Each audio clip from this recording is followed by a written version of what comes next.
2 Samuel chapter 1. Namatay si Saul. Pagkamatay ni Saul, bumalik si David sa Ziklag after niyang talunin ang mga Amalekites at nagstay siya doon ng 2 araw. Nung pangatlong araw, may dumating na lalaking galing sa kampo ni Saul.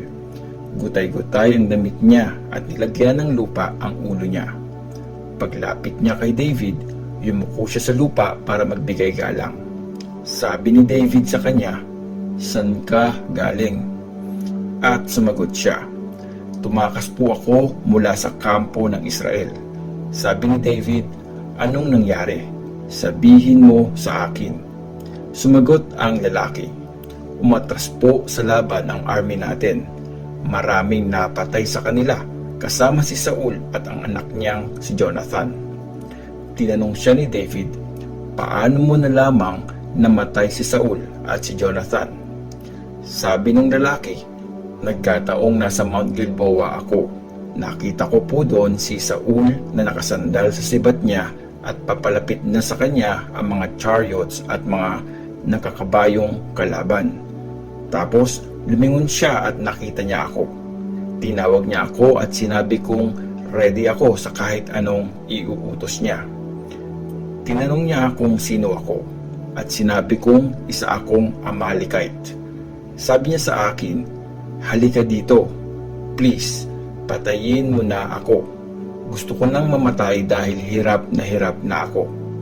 Kaya lumapit ako sa kanya at pinatay ko siya.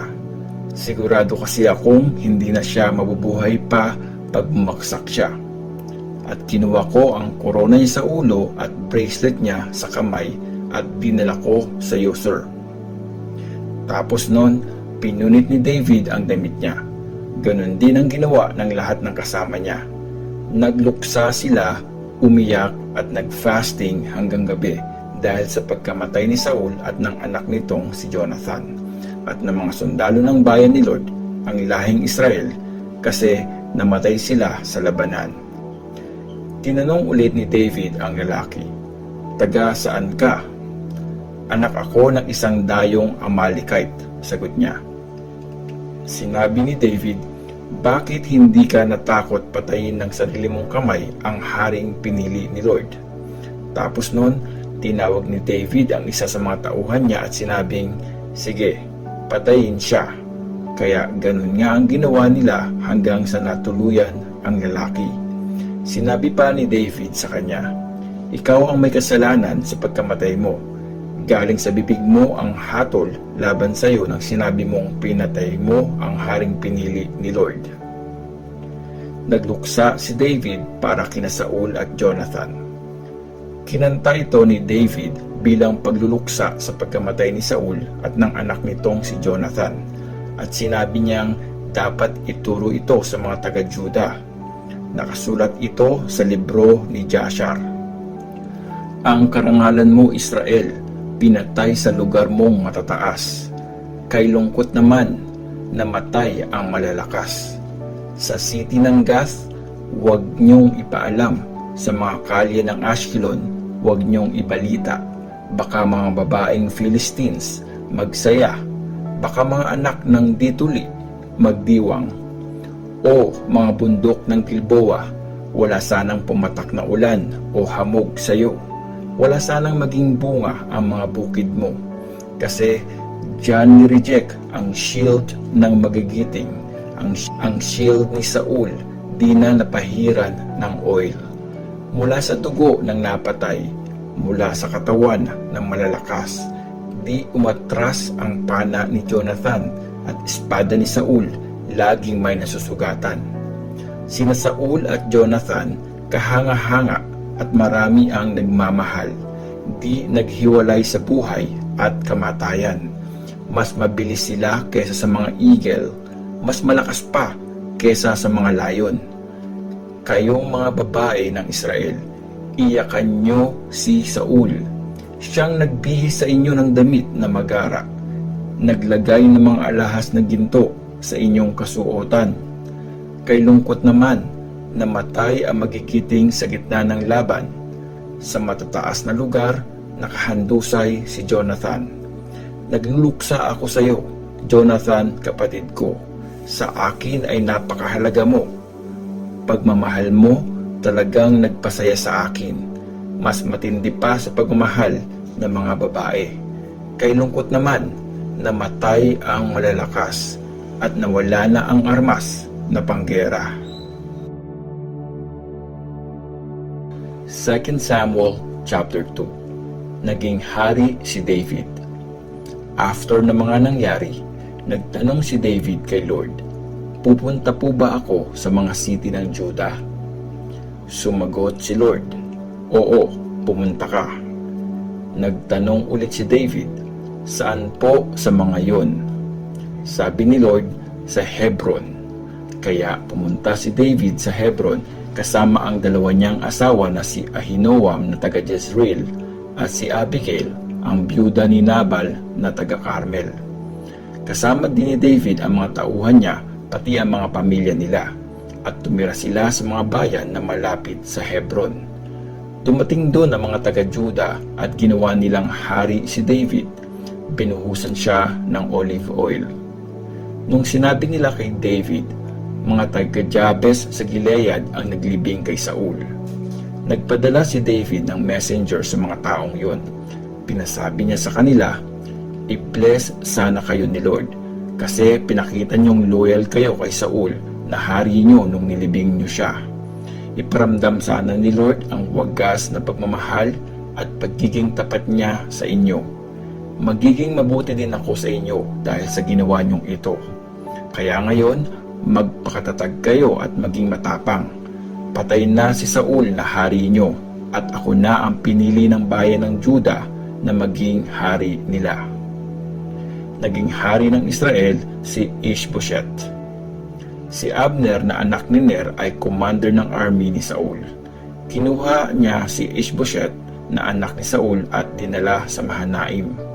Doon, ginawa niya itong hari ng Gilead, Asher, Jezreel, Ephraim, Benjamin at ng buong Israel.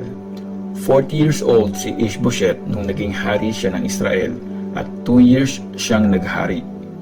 Pero kay David pa din kumampi ang tribe ng Judah. Naghari si David sa tribe ng Judah ng 7 years at 6 months habang nakatira siya sa Hebron. Gera ng Israel at Judah. Isang araw, umalis ng Mahanaim at pumunta sa Gibeon si Abner na anak ni Ner, kasama ang mga sundalo ni Ishbosheth na anak ni Saul. Hinarap sila ni Joab na anak ni Zeruiah kasama ang ibang mga sundalo ni David doon sa ipunan ng tubig sa Gibeon. Umupo ang bawat grupo sa magkabilang side ng ipunan ng tubig. Sabi ni Abner kay Joab, "Ilabas mo ang mga sundalo at mag-contest tayo. Paglabanin natin sila." Sumagot si Joab, "Sige ba?" Kaya tumayo ang 12 na sundalo sa tribe ni Benjamin na grupo ni Ishbosheth at 12 na sundalo ni David. Naghawakan sa ulo ang bawat sundalo ng magkabilang grupo. Sinaksak ng espada ang tagiliran ng kanya-kanyang kalaban, kaya sama-sama silang namatay. Kaya tinawag ang lugar na yon sa Gibeon na Field ng mga Espada. At napakatindi ng labanan nung araw na yon.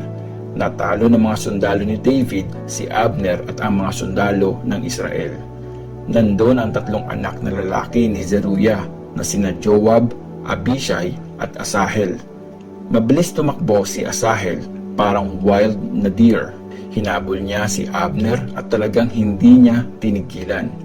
Lumingon si Abner at sinabing, "Asahel, ikaw ba yan?" "Oo, ako nga," sagot ni Asahel.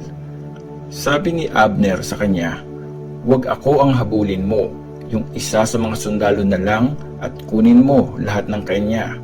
Pero di tumitigil si Asahel sa paghabol sa kanya. Sinabi ulit ni Abner sa kanya, "Tumigil ka na, baka mapatay kita." Anong mukha ang ihaharap ko sa kapatid mong si Joab pag nangyari yon? Pero di tumigil si Asahel, kaya sinaksak siya ni Abner sa tiyan gamit ang dulo ng sibat nito.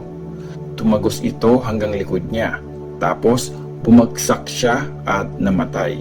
at lahat ng pumupunta sa lugar kung saan siya namatay napapahinto. Pero patuloy na hinabol ni Joab at Abishai si Abner. Nung palubog na ang araw, nakarating sila sa hill ng Ama na nasa kabila ng Giya papuntang desert ng Gibeon. Kumampi ang mga sundalo ng tribe ng Benjamin kay Abner at naging isang grupo sila. Tapos, pumwesto sila para lumaban sa tuktok ng hill. Sumayaw si Abner kay Joab, "Magpapatayan na lang ba tayo? Wala itong idudulot na maganda. Hanggang kailan pa bago mo patigilin ang mga tauhan mo sa paghabol sa mga kalahi nila?" Sumagot si Joab, "Sumusumpa ako sa Diyos na buhay na kung hindi ka nagsalita, di titigil ang mga tauhan ko sa paghabol sa mga kalahi nila hanggang umaga." Kaya hinipa ni Joab ang trumpet at tumigil ang lahat ng tauhan niya sa paghabol sa mga Israelite at hindi na sila naglaban pa. Buong gabing nilakbay ni Abner at ng mga tauhan niya ang Jordan Valley. Tinawid nila ang Jordan River at naglakad buong umaga hanggang nakarating sa Mahanaim. Nung tinigil na ni Joab ang paghabol, kinador niya ang lahat ng tauhan niya. 19 na sundalo ni David ang namatay, di pa kasama si Asahel. Pero ang mga napatay nila sa tribe ng Benjamin na tauhan ni Abner ay 360. Kinuha nila si Asahel at nilibing sa libingan ng tatay niya sa Bethlehem. Tapos, naglakad pabalik ng Hebron si Joab at mga tauhan niya buong gabi hanggang mag-uumaga.